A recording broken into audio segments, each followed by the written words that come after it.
Ni meje. Za dobre ideje.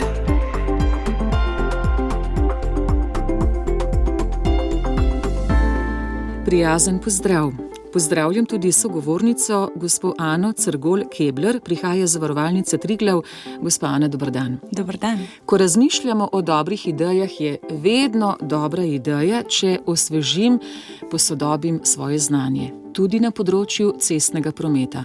Začnejo nas z leti nekoliko begati prometni znaki, pa pozabljamo, kaj že pomenijo. Potem krožna križišča, kar velik izziv za marsikoga, ne samo za starejšo populacijo. Vse hitrejša, zmogljivejša so vozila, kar pomeni, da moramo biti tudi mi bolj odzivni. Skratka, veliko izzivov. Zelo veliko izzivov, ki se dogajajo ne samo starejšim voznikom, tudi vsem nam. Ne samo, da smo nekatere prometne znake malo pozabili, tudi novi prihajajo, ki jih ne poznamo. Poleg krožišč, ki jih tisti, ki so delali izpit pred 40, 50, 60 leti, gotovo niso usvojili tako dobro kot tisti, ki to delajo danes. Pa potem je avtocesta, kjer so hitrosti velike, kjer je dinamika povsem drugačna. Vse to so taki izzivi, ki recimo po 60, 70, 80 letu prinašajo eno tako negotovost tistim, ki smo za volanom, a ne po drugi strani je pa ta želja, da čim dlje ostanemo samostojni za volanom, avtonomni. To v Sloveniji pomeni zelo veliko. Javni promet ni tako dobro razvit, kot bi si želeli. Leta in leta smo gradili našo samostojnost na avtomobilu in je pomembna za dostojanstvo, za neko kakovostno življenje, za dostop do trgovin, zdravnikov. To, da osvežimo svoje znanje, in tole je pa pomembno, da ga osvežimo takrat, ko nam še dobro gre. Ne potem, ko se že vse podira, da ga osvežimo pri recimo 65 letih je čas, da začnemo razmišljati o tem. Je najboljša naložba v to, da podaljšamo svojo vozniško kariero na varen način in s tem zagotovo kakovost življenja je boljša.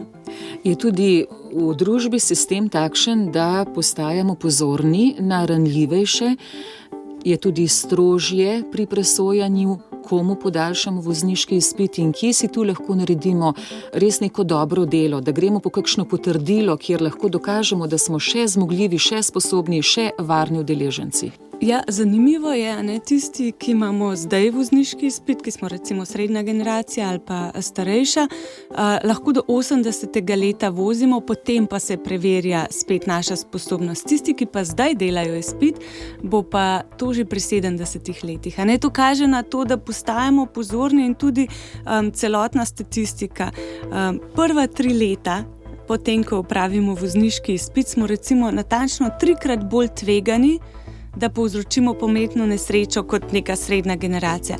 Potem pa po 70. letu pa spet ta verjetnost, da se nam bo kaj zgodilo, začne naraščati. In prav ti dve skupini sta v Sloveniji v posebnem centru pozornosti, recimo mladi vozniki. Pol leta potem, ko naredijo vozniški izpit približno, grejo spet na poligon varne vožnje, zvadijo še tiste nevarne situacije. Pri starejših je pa ravno tako, želimo spodbuditi, da grejo ali na poligon z inštruktorjem ali osvežijo vožnjo. In pri starejših voznikih je zelo dobro, da to naredijo v nekem svojem domačem okolju, s svojim avtomobilom, na tistih cestah, kjer se najpogosteje vozijo, ker se tudi največ nesreč zgodi v okolici doma.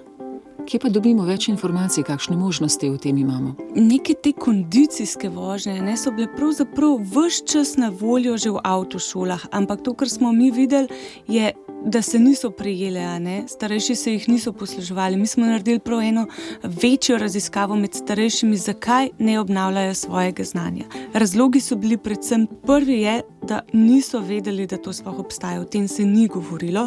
Drugo je, da niso vedeli, na koga se obrniti, kdo je zanesljiv, kdo je res zanesljiv partner, na katero avto, kako se to zorganizirati.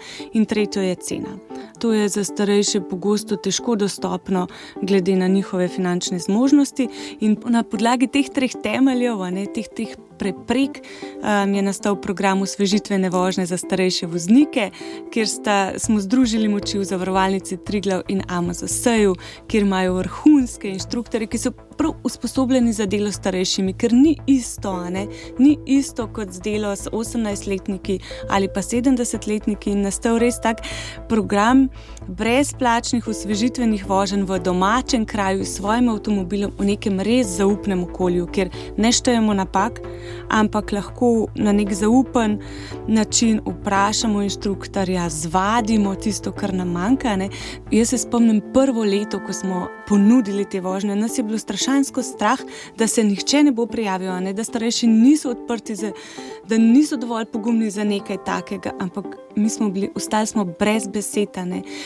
Mislim, da je bilo 2000 prijav v prvih 2 tednih, potem nas je zaskrbelo, kako bomo vse to izvedeli, ampak pripravljenost starejših, da naredijo nekaj za sebe, da sami poskrbijo za to, da bo prihodnost boljša, nas je osupnila in na enak način nas osupne še danes. Osvežitvene vožnje so v zavesti ljudi, sami se želijo še bolj opolnomočiti, da bodo varni, bolj suvereni za volanom, tudi v poznejših letih.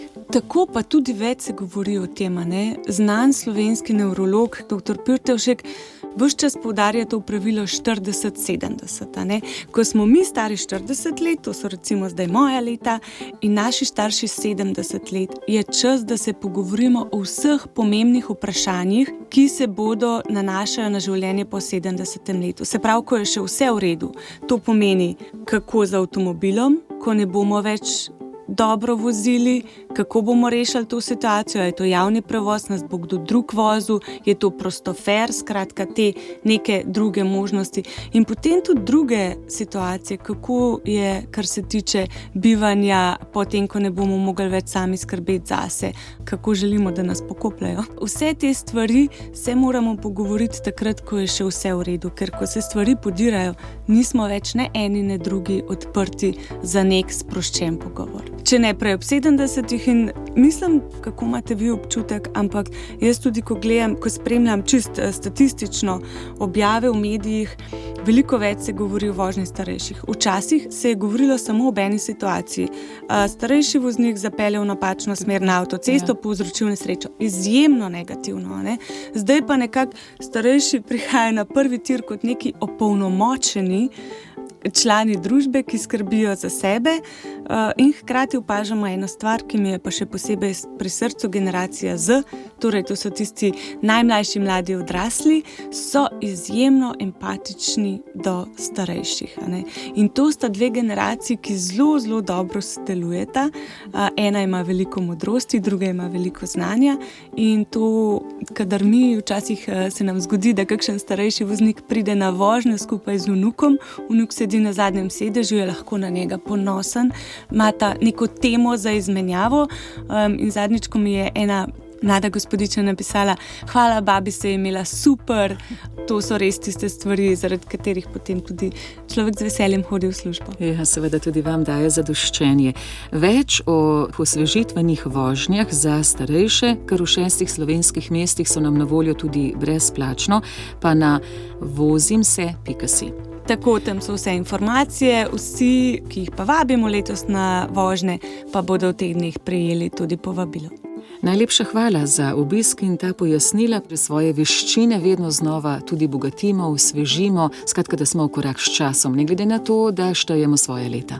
Ali morda prav zato še toliko bolj. Prav zato in hvala, da širite glas o tem. Z nami je bila Ana Cergol-Kebler, Zavarovalnica Triglav. Srečno vožnjo tudi vam, posebej, drage gospe. Včasih tudi ve prevzemite volan, da ne bodo vozili samo gospodje. Srečno, na srečne kilometre.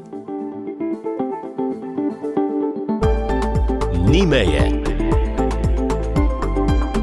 Za dobre ideje.